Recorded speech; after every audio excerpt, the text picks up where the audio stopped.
done. And you've also played an important role when it comes to the unity of our movement. Even when we faced challenges, I've often found that you as comrades in KZN have often found each other and been able to build unity, even under very difficult and trying circumstances. And that is a role that I would expect that KZN continues to play. And the other important role you continue to play, which is a key role which has to do with the traditions in the ANC, is that once a leadership is elected, much as we may have been competing and contesting, we all rally around the elected leadership. Whether we like them or not, whether we supported them or not. And the ANC in KZN has always been leading in that role. And I expect you to continue giving leadership in the overall organization when it comes to that principle. It is an important principle. So, comrades, yes, the conference has come and gone, and I'm really glad that the leadership, the officials, have extended this invitation. When Uslalo and Unopala saw me earlier this year as we were going to January 8th, I warmly welcomed this opportunity that I should have a chance to come here. As always, comrades, we take our direction from the January 8th statement, which, as we know, was released in Mangaung. And in the statement, we declared 2023 as the year of decisive action to advance our people's interests and to renew our movement. Yesterday, we had an occasion to exemplify precisely this process when one of our provinces held its own conference. Under trying circumstances, they were able to succeed to hold their conference, and that was the Free State. And we applaud them for having flown the ANC flag high and advanced the renewal process.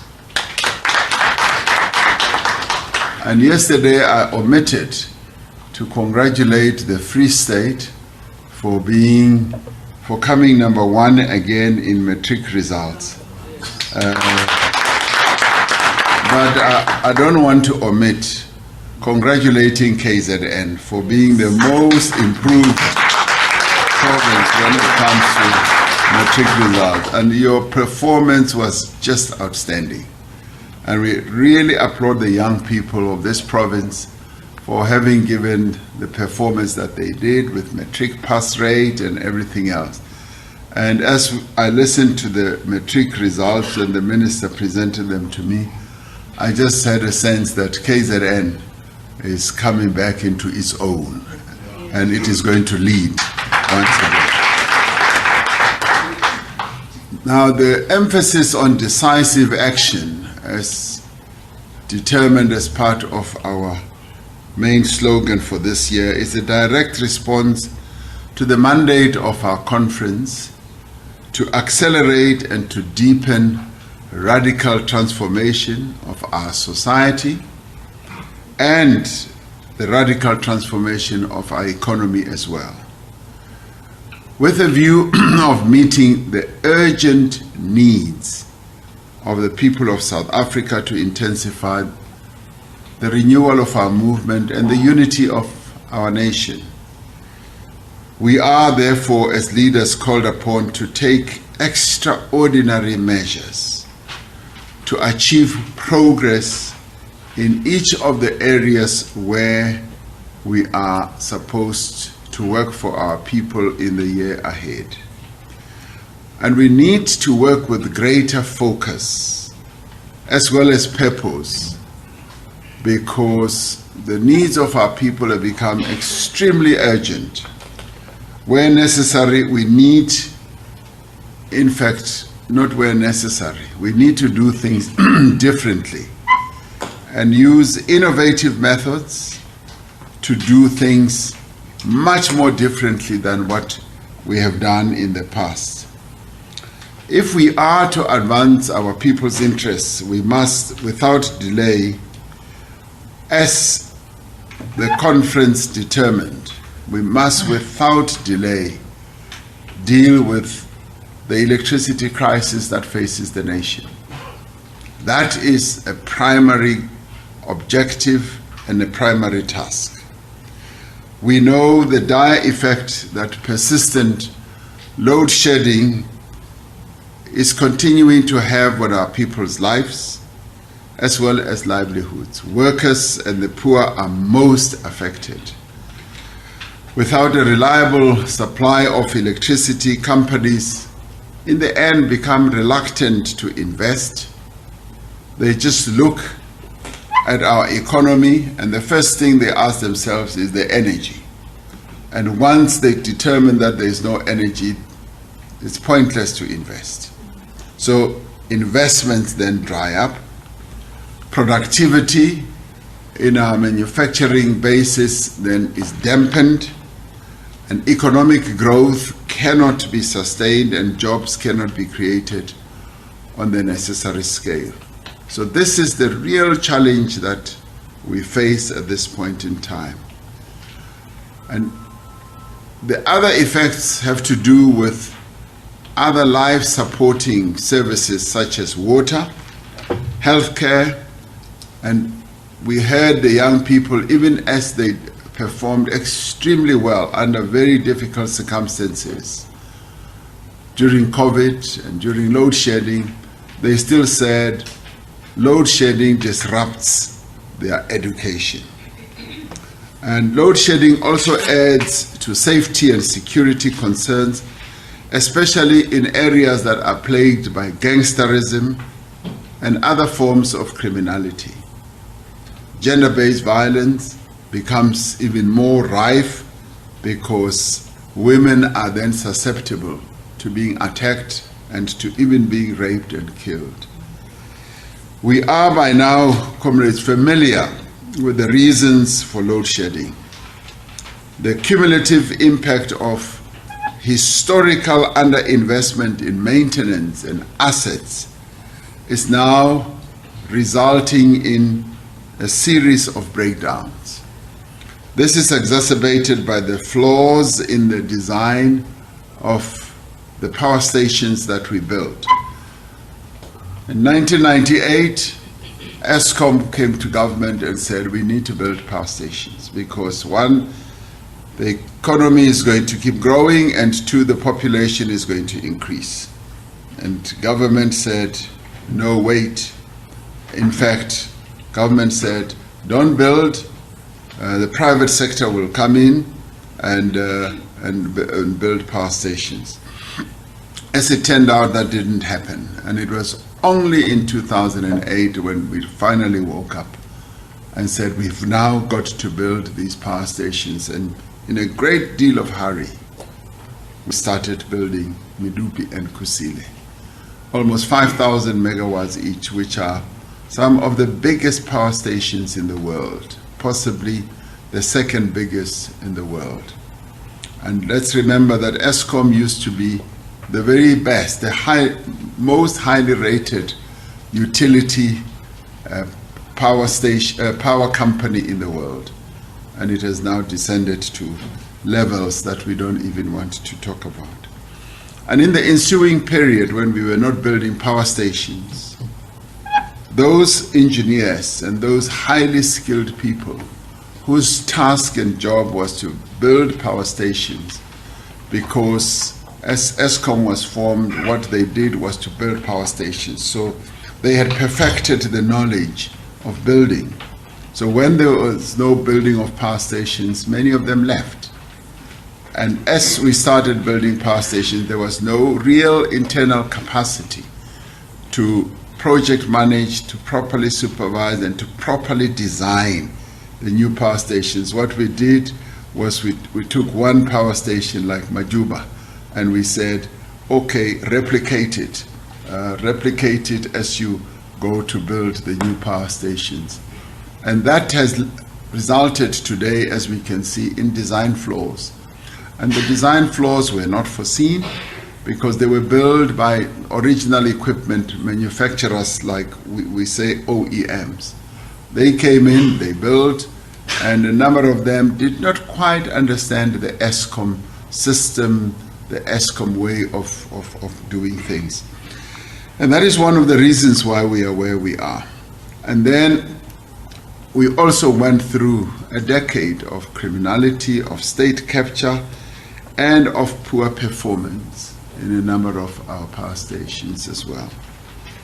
In July last year, we announced a range of measures. Firstly, to fix Eskom, to fix the power stations we have.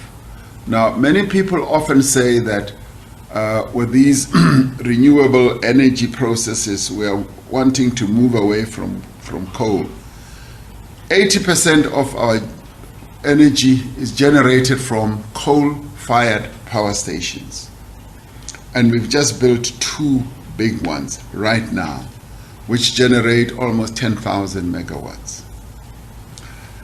And even as we've been entering into all these discussions, which I'll come to, on just energy transition, I have made it clear, even to those that I meet either on the international platforms, I've said there is just no way at all in South Africa that we can go and shut down the coal-fired power stations we have.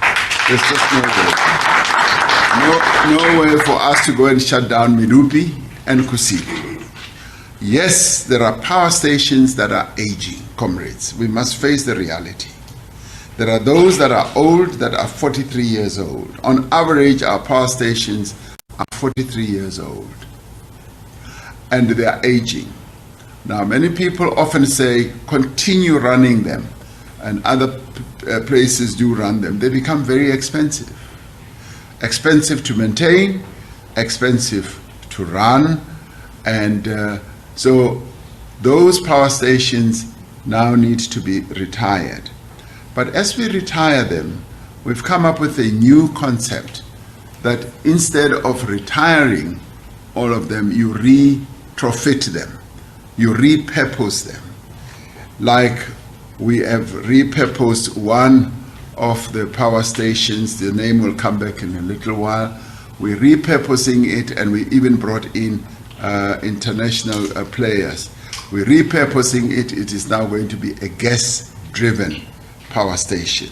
So we move from coal, which is base load for that power station. We then move to gas in that power station. And so it is being retrofitted, and we make sure that it becomes a just transition process, that the community around the power station do not lose their livelihoods as far as we possibly can, and the workers also do not lose their livelihood.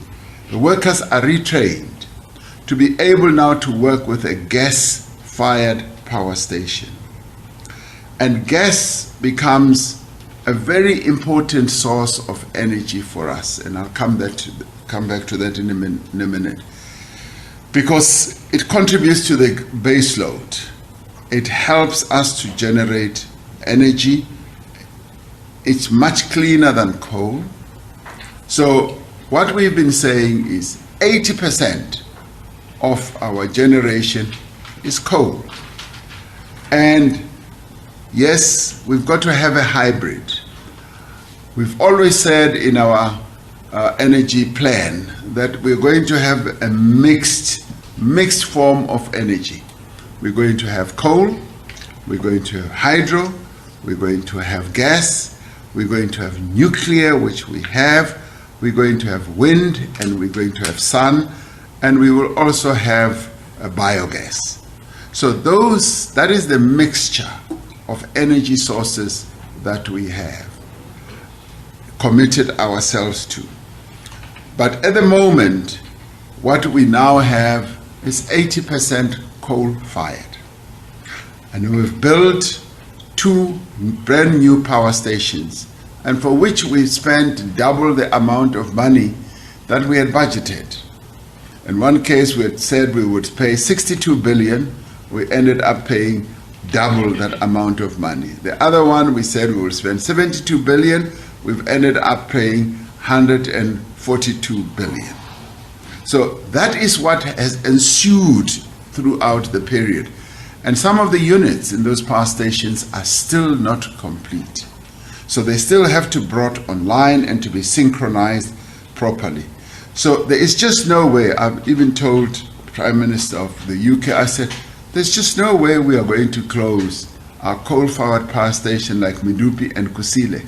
We've just paid a lot of money for those.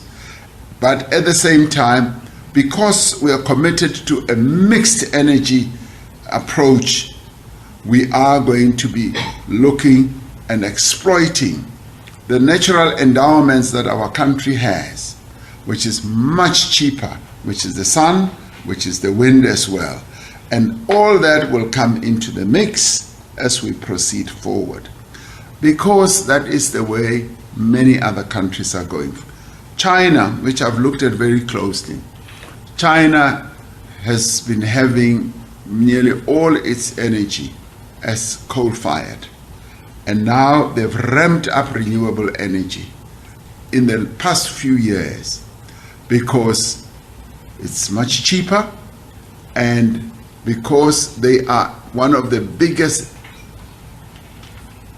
emitters of carbon, of fossil fuel carbons. They have decided that they are going to have a mixture between what they have now, coal and renewable energy. So in our case, what we've been aiming to do is to improve right now the performance of existing power stations. And as I said, 80% of them are coal. And the other objective is to add new capacity. To add new capacity, and when we come to adding new capacity to address the current crisis, we are saying, yes, we are going to look at renewables. Renewables, there's a lot of great opportunity and new industries that are being opened. For instance, in the Northern Cape is well endowed when it comes to the sun and the wind, as well as the Western Cape and the Eastern Cape. These are new, technologically advanced sources of energy that we can utilize. So that's why we embarked on an IPP, Independent Power Producer Program, which for the Northern Cape has brought in almost 200 billion rand worth of investments in a number of areas, and jobs are being created, and we're now moving to new technologies to generate electricity. And the other sources of energy obviously are wind, and the other sources are gas. And we're now saying we need to bring more capacity, because as I've often said, we are short of 6,000 megawatts. We need to get 6,000 megawatts to add to the megawatts that we have. In the past, one of the problems, comrades, that we had was that over time, we did not maintain our power stations. And in fact, we went through a period at Eskom where the word that was issued was, don't maintain, just run the power stations and keep the lights on. You might have heard this dictum that was issued. What would to keep the lights on, particularly as we went to 2010. So the staff at Eskom just kept the lights on, and maintenance did not take place. Now what we are reaping today is that many of the plants that were not properly maintained, and it was not only not being properly maintained, the funding for maintaining them was also not made available. So over this time, maintenance was downgraded and the plants were run very hard. And it's just like your car. If you don't take your car in for maintenance and you just keep running it and it goes over what the original equipment manufacturer says is the date to maintain your car, and you just keep jumping those dates and not taking it in, one day your car will break down, and it is going to be much more expensive for you to repair your car, but what's worse, is going to take longer. And that is exactly where we are now. So, a plant here, Eskom, comrades, it has to be budgeted for, I was told by the engineers, you've got to budget it for it 2 years in advance, and then take it out of service for between 6 months and a year. Ingasebenzi. And then you look at every part, replace what is not working, and then bring it back in. Because in that way, it is going to work better. Right now, we've taken 1 unit out of Kubek. Kubek, the nuclear one. We've taken it out, and taking it out has meant over a period of a year to extend its life for another 20 years. But then it means that we have lost that 1,000 megawatts that it used to give us. Now, if we just continued running it, it would break to a point where it is no longer repairable. So almost 6,000 megawatts have had to be taken out of the system. Whilst that was happening, whilst we had taken them out for maintenance, now that we are now much more rigorous with maintenance, what then happened, Kusile 1, Kusile 2, Kusile 3, then malfunctioned. And it malfunctioned because of design problems. Design problems that were not foreseen. It just collapsed, and then we lost a number of megawatts. So it was a disaster upon another disaster. So our mission then is to try and get more megawatts onto the grid, and as many megawatts as we can. So what have we been doing? We've been speeding up the process of getting the permits that need to be issued for the renewable energy to come on stream. And I'll tell you in a little while how many megawatts we would get if we did that. We've also been looking around our own region in Southern Africa to see whether other countries have more megawatts that they can sell that are spare or surplus. So that has been underway, and we've been acquiring a number of megawatts from those countries. So the objective is repair what we've got now, make it work, and 2, to acquire more megawatts and put them on the system. So the steps that we've been taking is to improve the licensing, to speed up the licensing. One of the things that we've done to good effect in our own country is that we have established so many regulations that tie us up and delay us and add to the bureaucracy that we have to go through. And it's just unbelievable. Sometimes siyahlala senze imithetho.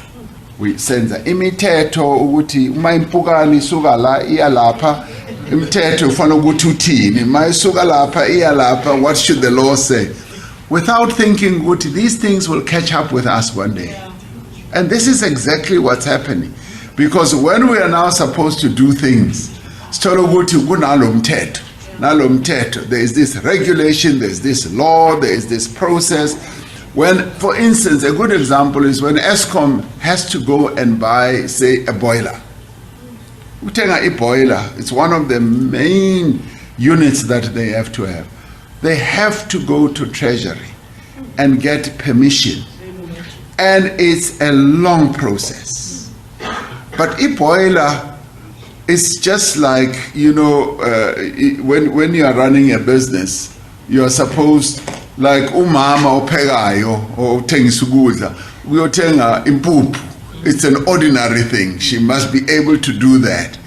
But now we put Eskom through loops and hoops and say you must go and get this permit, you must go and get this permission and all that. And that is what has been frustrating us. And we want Eskom to operate like any other energy generating company. But maybe to try and prevent other things, we've put in place regulations that hold them back. And I can tell you, comrades, because one has interacted with them, these are some of the things that frustrate them. And they say, President, we cannot get spares that easily because we first have to go and get permission at head office. Head office must then apply to Treasury, and Treasury will take forever. And then we go to NERSA this and this and that.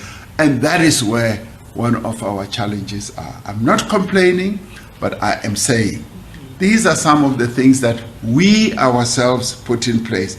It is now when we are in a crisis that we look at this and say, these are the impediments that we have. And we wanted, yes, those who have money, and some comrades often say, oh, now you are relying on the private sector and so forth. But we say, the public sector does not have money right now. The money is with the private sector. Let the private sector be crowded in. We've always talked about crowding in the private sector. Crowd them in, let them come and help with the energy crisis. Let them come and add more megawatts to the system. And that too has been taking a long time, but we've been unlocking all those blockages. And that is why we established the National Electricity Crisis Committee. And through that process, we will be able to unlock and generate around 2,800 megawatts. And as I told you, we need about 6,000. And we're adding possibly another 1,000 megawatts from the region, from our neighboring countries.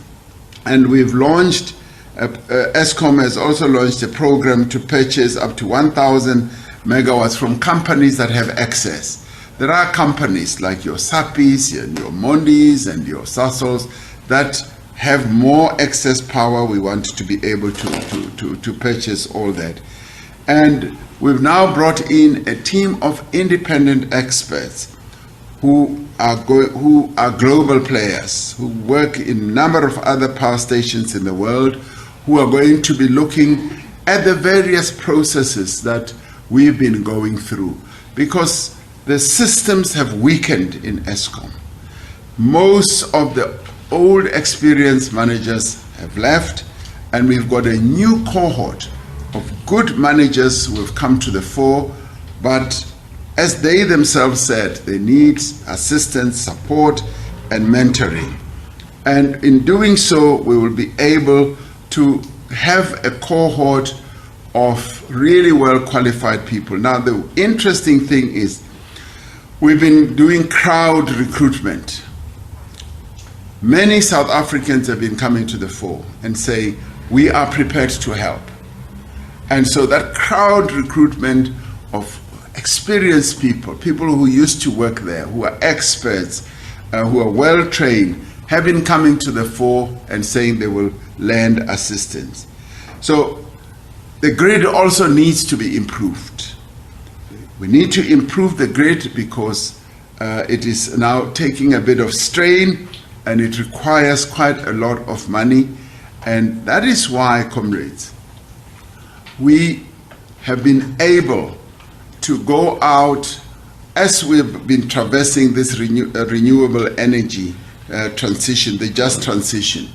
The just transition journey is not something that has been just what we thought we should do.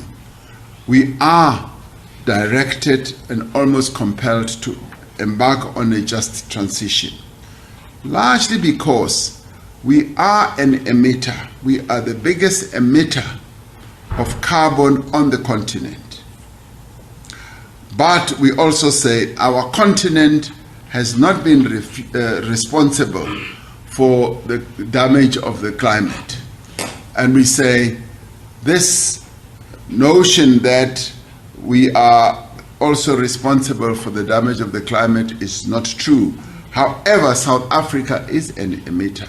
It is the biggest emitter on the continent, and through that, we've had to make a number of commitments globally at the United Nations platforms, and that has led to all these COP undertakings and agreements.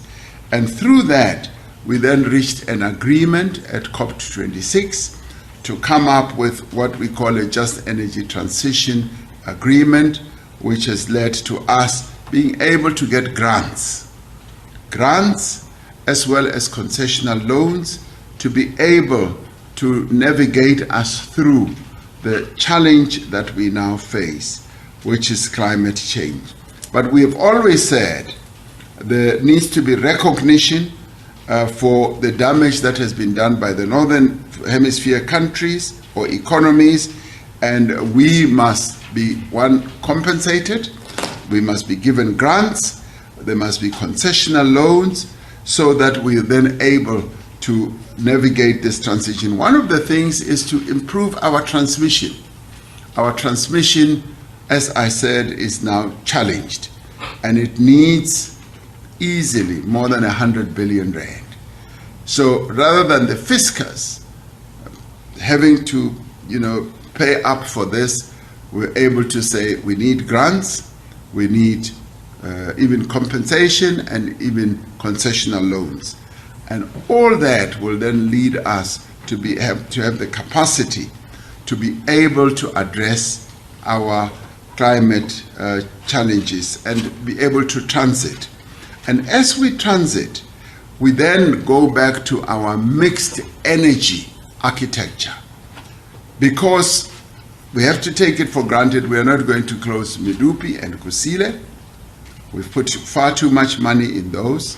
The others, as they age, we retrofit them, we repurpose them, and then, yes, we then embark on a whole number of other energy sources. Gas.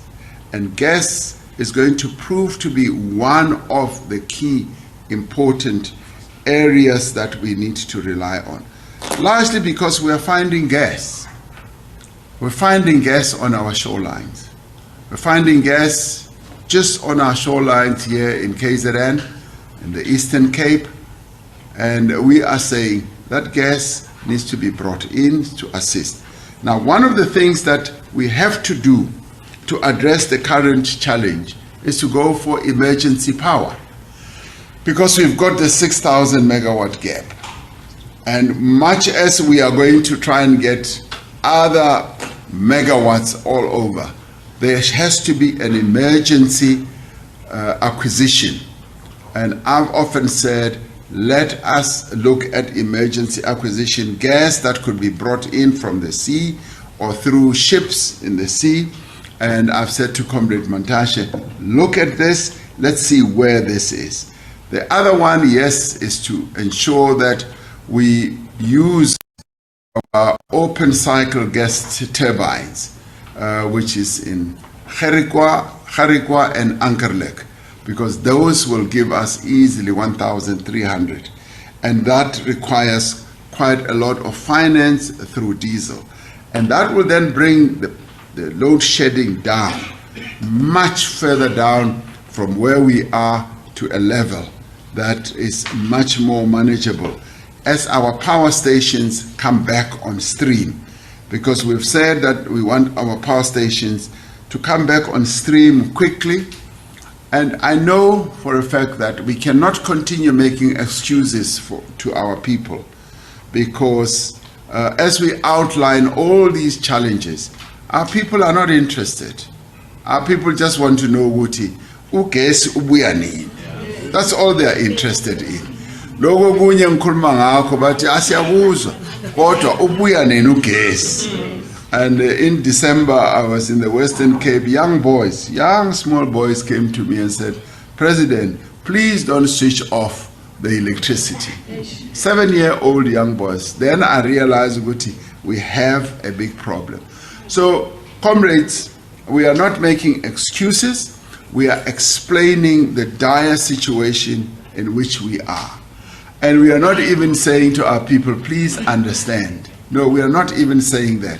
We're just putting the facts as they are, but at the same time saying we are making all efforts and we are pulling out all stops to address this. And as I say, we are adding on a number of areas where we can get more and more megawatts. Now, of course, the other issue that I also spoke about yesterday was this issue of NERSA.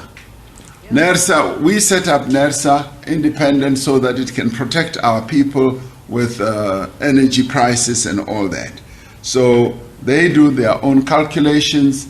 Eskom goes to them and say, we require so much increase, and NERSA will then say, well, we think you only need so much. So they've come out and said, yes, Eskom can increase 18%. So what I have said to the board, I've said, in the light of the load shedding that our people are going through now, I would propose that you as the board, and it is the board that must deliberate on this, that you as the board consider postponing this so that it must not be implemented now and negatively impact on our people. That's what I have said. So I'll put that as a proposal. It has to be discussed by the board, because I do think, Uguti, that will soften the hardships that our people are going through. Because right now, we've got load shedding, and then on top of that, so I just said the two just don't go together. So that's why I've put this proposition forward to them. But whilst we are doing all that, we have consulted, extensive consultations in this whole week. And that was one of the reasons I didn't go to Davos. And many of the people we consulted, they said, thank you for not going. Even the business community said, thank you didn't go, because we've been having deep and meaningful consultations with Mayor, Comrade Kaunda was also there, Premier, Comrade Nomusa was there, MEC, Comrade Duma was there. We've been consulting levels of government, premiers, local government. We've been consulting traditional leaders. We've been consulting civil society organizations, religious organizations, you name them, trade unions and business. And they have come up with a number of wonderful proposals. And some of the proposals are, we must start moving to prepaid mobile. Well, they recognize Uguti. Eskom is owed almost 65 to 70 billion rand by Omaspal. And many municipalities, because they don't have the money themselves, they work up a lot of debt because their residents don't pay, and they're supposed to pay Eskom. And then they don't have money, and the debt piles up. And Eskom needs the money to be able to maintain their power stations. Eskom needs the money to be able to even buy diesel so that the open cycle gas turbines can operate at peak times when the other power stations are not functioning. So because of the heavy debt that Eskom has, we've got to find solutions and work together. What I found is that all the key role players that we consulted, a man and a woman, they all said, we must work together. This is a national problem. This is not a problem of government alone. But they also said we must stop politicizing this energy challenge that we have. It doesn't help to politicize it. What we now need to do is to find ways of working together, of holding hands. And some of the wonderful proposals that came up were, one, they said, President, embark on a rooftop solar panels. And if you can spread rooftop solars, that will ease the pressure, and that will also help our people from not having to pay high bills. So we are finalizing a proposal in relation to that, which we'll bring forward. I spoke about it in July, and now the processes are being finalized. I have said to my team, I want urgency. We spoke about it in July. they are still working on it and working on it and working on it. No. Accessibility log. We now must move urgently and do things urgently because the needs of our people are very urgent and our people want quick answers on these things. The other one they also came up with was, let us embark on a program and a project and a campaign where we will encourage our people to pay. And some of them said, let us encourage the installation of prepaid meters. Because if we can get our people to accept, to grasp, and to embrace prepaid meters, then it becomes better because people then start using electricity according to their needs.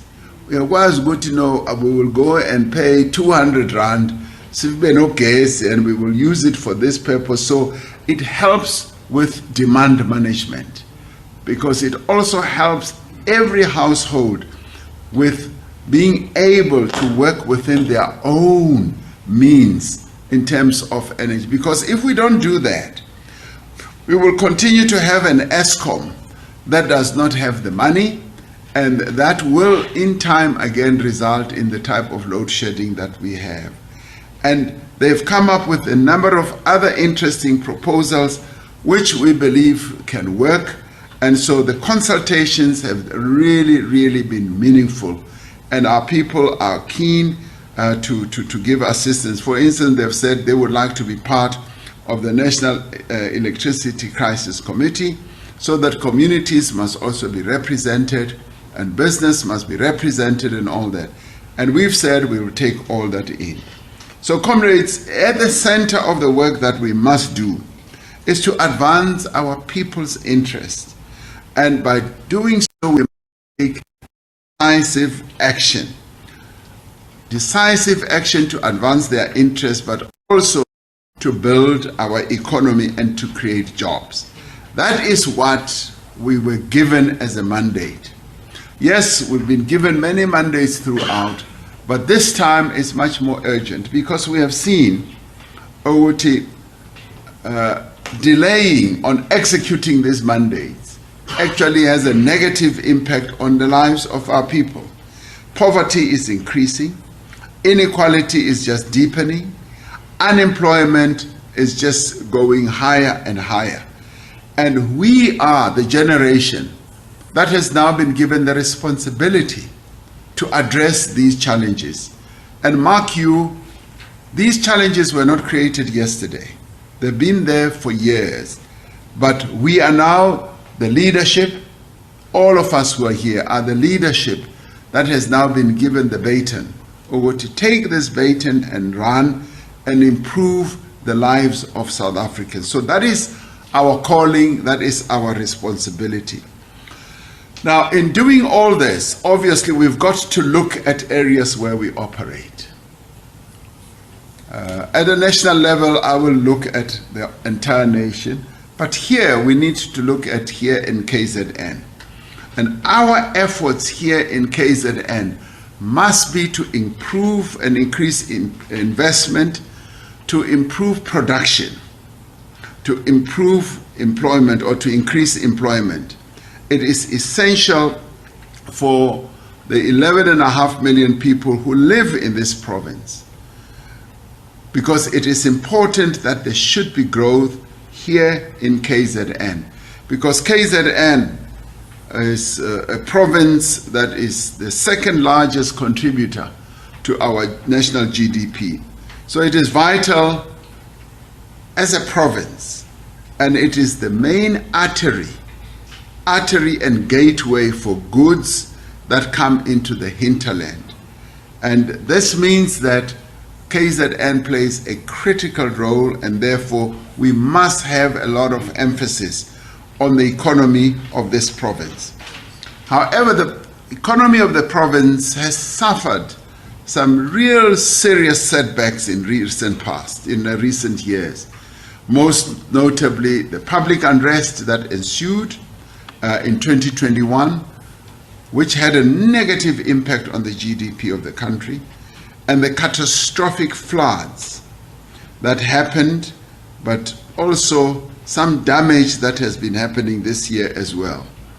And although very different in nature, these tragedies have cost hundreds of lives, and they've also damaged vital infrastructure. Because as a bridge collapses, as a road collapses, it results in a negative impact on the economy of the province. But nevertheless, investors continue to see great potential in the province. Comrade Mtolo, the secretary, was telling me the other day, Uguti, they have met a number of investors.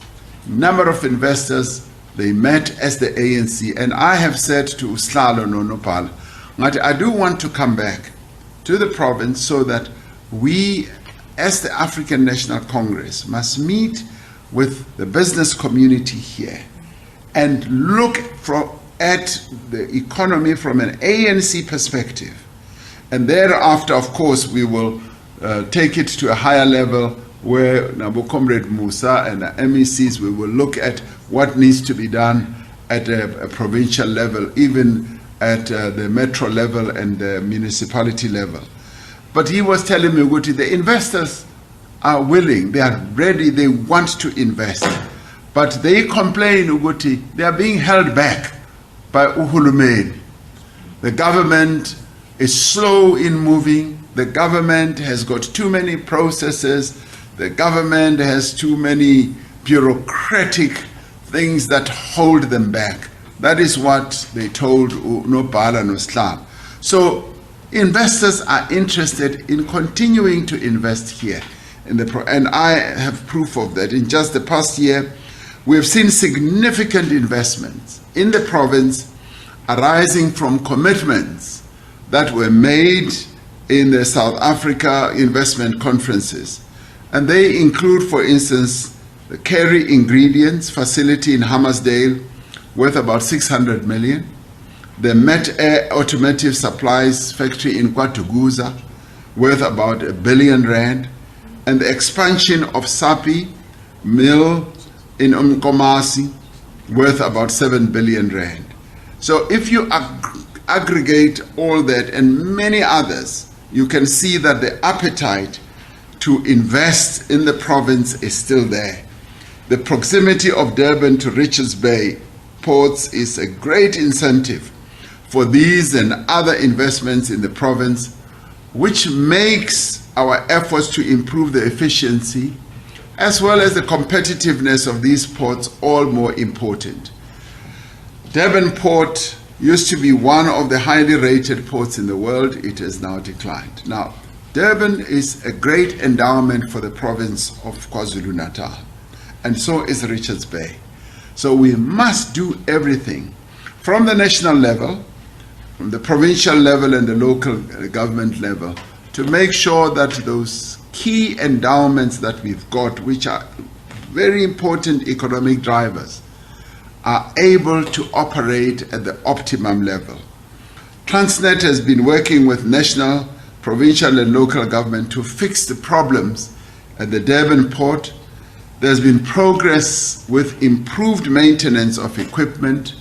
There's also been progress with reduced congestion and quicker turnaround times, and the upgrading of port infrastructure and equipment and identification of a suitable partner to build and operate a new container terminal has to accelerate the transformation of the port in coming years. Now, we've had to look at investments and see where can we crowd in investors. And the private sector has the money, and they are given a concession to build and operate the container. And we now need, Comrade Duma, to start moving to a stage where we will do what other countries do, where we will say, we want you to come and build and operate a particular infrastructure facility and then transfer to us. Because that is a way of being able to do so. Many other countries have done so. Mkumbula MTN, which I used to be associated with, they went to another country, they built and operated their system, their whole network and then they transferred it to government. And they walked away, it was then handed over to government. And so government then has an infrastructure installation which has been built and operated for a while, because any company must get its return, because bafake imali. So you say, okay, by this time you will have received your money, and then you transfer to government. So we must now get it into our heads. Sometimes no, it means we're giving everything to the private sector and so forth. We can be streetwise, we can be innovative, we can come up with new ideas. It can even result in, a whole number of infrastructure facilities that can be built for our benefit, for the benefit of our people. So if BOT, build, operate and transfer, is something that is done in many parts of the world, and let's embrace it. We can do it at local government level, we can do it at provincial level, and we haven't done it much at national level. And I'd like us now to be much more innovative, come up with new ideas. And there are quite a number of other countries that come up with new ideas on a number of things, and which we also need to come up with. For instance, one of the ideas that we even came up with was in building schools. If you can look at just the construction of schools, it'll take us maybe 50, 75 years to build the schools that will enable our children to be the right number in a classroom. But we can then go to financial institutions and say, help us build these schools now. And then the payment can then happen as we move on. You get a mortgage, you patala over 20 years or 30 years and so forth. We can come up with such ideas, and we need to cook those ideas and be able to put them forward. As a movement, we have identified the construction of infrastructure as one of the effective drivers of economic activity. Just like Usman was saying, infrastructure is a key driver of growth, and I've often said is the flywheel of the engine. It makes the engine move. This is particularly important in KwaZulu-Natal, where so much infrastructure. Well, there you have it. That there, the President of the African National Congress, Cyril Ramaphosa, in KwaZulu-Natal as he speaks, attending the KZN, the ANC KZN Provincial Executive Committee meeting, highlighting a few issues there, of course, touching on the importance of the party advancing its renewal process.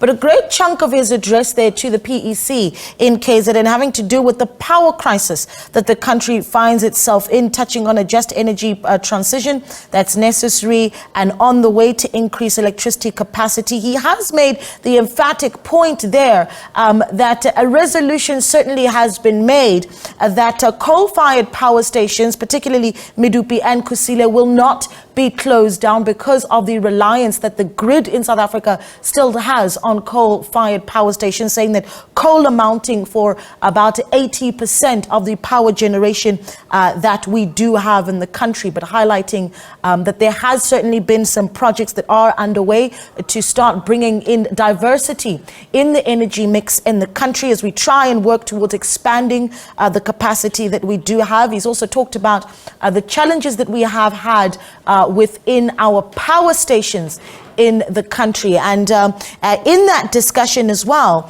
he's talked quite a bit about how we do have aging infrastructure. But he says it's time for us to reprofit and repurpose the power stations that we do have. In fact, mentioning one of them, saying that there has been one power station that is being repurposed and reprofited to become a gas-fired power station. So a lot of the innovation that the president is talking about coming in terms of where gas is going in the future. I found it interesting that the president spoke about local companies who have surplus energy, including Sapi, Mondi and Sasol, that have excess power. And it's interesting that these would not be forthcoming at a time like these when we're faced with daily outages. Yeah.